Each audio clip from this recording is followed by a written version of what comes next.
अस्सलामुअलैकुम दोस्तों, आप देख रहे हैं दीनी और मालूमाती चैनल आसान उर्दू SBL और मैं आपका दोस्त कारी फ़हीम अहमद कासमी। मोहतरम अज़ीज़ दोस्तों, मदरसा बोर्ड के रिज़ल्ट निकल गए हैं। कुछ लोगों ने कामयाबी हासिल कर ली और कुछ लोग इस बार भी नाकाम हो गए। अब जिन लोगों ने कामयाबी हासिल की है उनका एक सवाल मेरे पास आया और कुछ नए व्यूवर्स का भी मेरे पास सवाल आया कि आप ये बताइए कि मदरसा बोर्ड के 2023 के एग्ज़ामिनेशन के लिए फ़ॉर्म कब भरे जाएंगे और उसके भरने का क्या प्रोसेस है। अगर कोई बिल्कुल शुरू से करना चाहे तो उसका क्या प्रोसेस है, और जो बिल्कुल आलिम मौलवी के बाद करना चाहे तो उसका क्या प्रोसेस है, उसका क्या तरीक़ा है। दूसरा सवाल कि माइग्रेशन मार्कशीट क्या होती है। तीसरा सवाल ये है कि मदरसा बोर्ड करने के बाद में क्या हम दीगर यूनिवर्सिटी में दाखिला ले सकते हैं या नहीं। तो चंद सवाल मेरे पास हैं, 2-3 सवाल मैं उनके जवाब देने की इंशाल्लाह इस वीडियो में कोशिश कर रहा हूं। तो आप बने रहिए हमारी वीडियो में आखिर तक।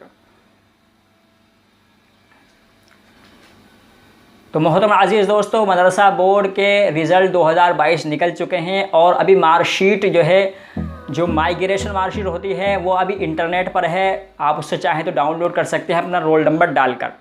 और आपको अगर बर्थ सर्टिफिकेट मार्कशीट चाहिए तो आपकी वो सेंटर पर मिल जाएगी, और अभी मुझे लगता है कि शायद वो अभी नहीं आई है।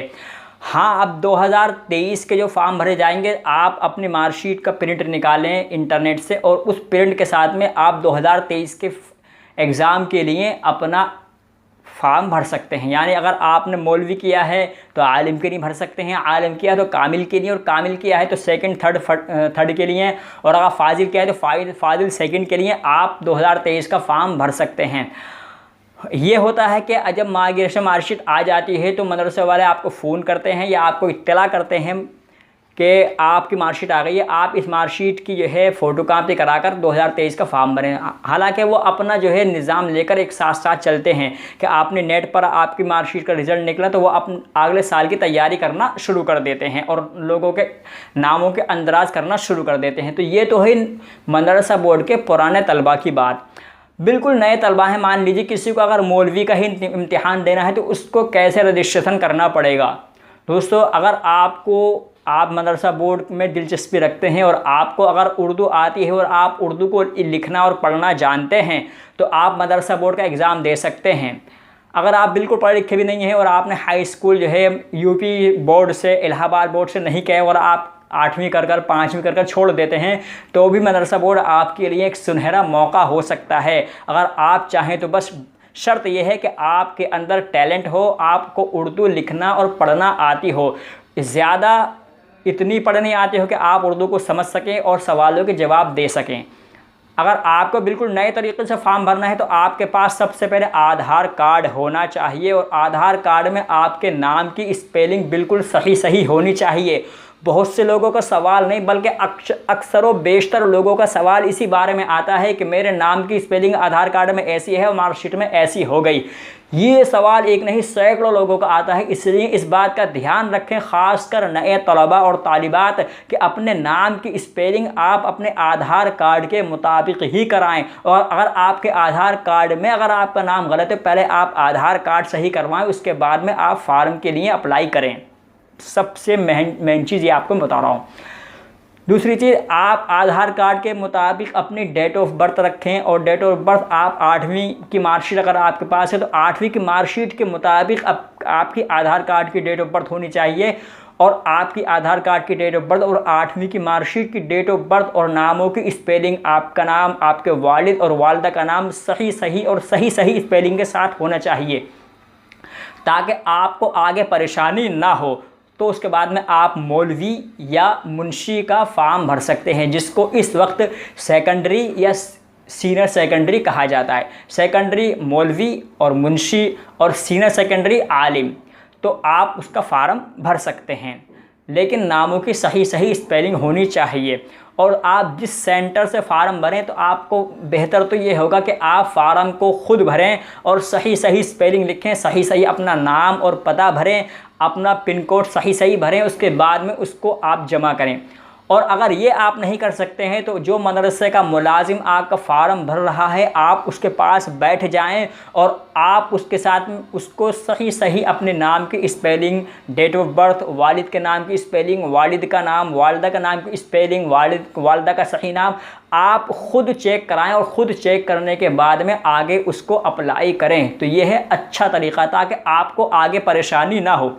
अगर आप शुरुआत में ही परेशान हो जाते हैं और शुरुआत में ही आप कहीं ना कहीं कोई गड़बड़ कर देते हैं तो आपको आखिर तक परेशानी होती है। आपको आलिम में परेशानी हो जाएगी, कामिल में हो जाएगी, फाजिल में हो जाएगी। बहुत से लोग सवाल करते हैं कि मेरा कामिल में नाम ये था, आलिम में ऐसा हो गया, अब क्या करूं। बहुत से नाम करते हैं मेरी डेट ऑफ बर्थ तो यह है, कामिल में ऐसी आई थी और मेरी डेट ऑफ बर्थ तो यह है, आधार कार्ड में ऐसी है और मेरे मौलवी मुंशी में ऐसी हो गई, अब क्या करूं। बहुत से लोग कहते हैं मेरे नामों की स्पेलिंग गड़बड़ हो गई, अब क्या करूं। तो ये सारी जो दिक्कतें हैं आप अभी से इसको कंट्रोल करके चलें और अपना फार्म बिल्कुल सही भरें। तीसरा सवाल ये है कि माइग्रेशन मार्कशीट क्या होती है और कहाँ से मिलती है। तो दोस्तों माइग्रेशन मार्कशीट जो है लखनऊ बोर्ड आपके जो मदारिस के सेंटर हैं वहाँ पर भेज देता है और आप माइग्रेशन मार्कशीट उनसे वसूल कर सकते हैं। मदरसे वाले अगर आपको देने से दिक्कत करते हैं तो आप उनसे ये कहें कि भाई हमारी आपसे आजिज़ाना दरख्वास्त है कि आप हमारी मार्कशीट हमें मुहैया कराएं। तो मदरसे वाले पहली बात तो देने से इनकार नहीं करते और अगर करते हैं तो आप उनसे आजिज़ाना दरख्वास्त करें, आपकी वो माइग्रेशन मार्कशीट मदरसे वाले आपको मुहैया करा देंगे। तीसरा सवाल ये है कि क्या हम आलिम और कामिल की बुनियाद पर किसी यूनिवर्सिटी में दाखिला ले सकते हैं। तो आप जो उर्दू के बेस पर आपको दाखिला ले सकते हैं, यानी BA और MA उर्दू के बेस पर आप रोहेलखंड में, मौलाना आज़ाद नेशनल उर्दू यूनिवर्सिटी में और एक लखनऊ में यूनिवर्सिटी है निज़ामुद्दीन यूनिवर्सिटी, उसमें आप बहुत से ऐसी यूनिवर्सिटी हैं जो आपको सिंगल सब्जेक्ट यानी उर्दू में आपको BA और MA करा सकती हैं। आप वहाँ जाकर दाखिला ले सकते हैं, आगे की पढ़ाई कर सकते हैं। और आगे की पढ़ाई करने के बाद में अभी मैं अपने एक साथी की कारगुजारी आपको इसी वीडियो में सुनाता चलूँ। मेरे एक साथी है, उसने मदरसा बोर्ड का आलिम और कामिल किया, यानी पहले मौलवी किया फिर आलिम और कामिल। उनने मौलवी के करने के बाद में आलिम के फ़ौरन बाद ही जो है मौलाना आज़ाद नेशनल उर्दू यूनिवर्सिटी से BA का फॉर्म डाल दिया। उसका BA क्लियर हुआ, उधर उसने B.Ed का फार्म डाल दिया। अब वो B.Ed का एंट्रेंस एग्ज़ाम देने के बाद में B.Ed की पढ़ाई कर रहा है और अल्लाह ने चाहा तो वो कभी ना कभी उसको कहीं ना कहीं सरकार मौका दे सकती है। तो आप भी चाहें तो ऐसा कर सकते हैं, लेकिन कोशिश करना शर्त है। तो मदरसा बोर्ड आपके लिए एक बहुत अच्छा मौका है और आप चाहें तो इसमें आगे भी बढ़ सकते हैं और आपको थोड़ी सी मेहनत और थोड़ा सा उर्दू लिखना और पढ़ना आना चाहिए। माइग्रेशन मार्कशीट भी आपके आप मदरसे से ही मिलती है और आप जो 2023 के जो फॉर्म जो पुराने तलबा हैं उनके भी भरे जा रहे हैं और जो नए तलबा भरना चाहते हैं उनके भी भरे जा रहे हैं। आप अपने नज़दीकी सेंटर पर जाकर इसकी इत्तला हासिल करें और आप अपने अपने एग्ज़ाम को तैयारी करें और अपने अपने फॉर्म को भर के आगे के लिए भेज सकते हैं। उम्मीद करता हूँ वीडियो आपके समझ में आ गई हो। वीडियो अच्छी लगी हो वीडियो को लाइक कर दें और अगर मदरसा बोर्ड या उर्दू के मुताल्लिक कोई नॉलेजेबल जानकारी आप आगे भी पाना चाहते हैं तो आप हमारे चैनल को सब्सक्राइब कर सकते हैं। मैं मिलता हूँ आपसे फिर किस वीडियो में, जब तक भी अपना ख्याल रखिएगा। अल्लाह हाफ़िज़।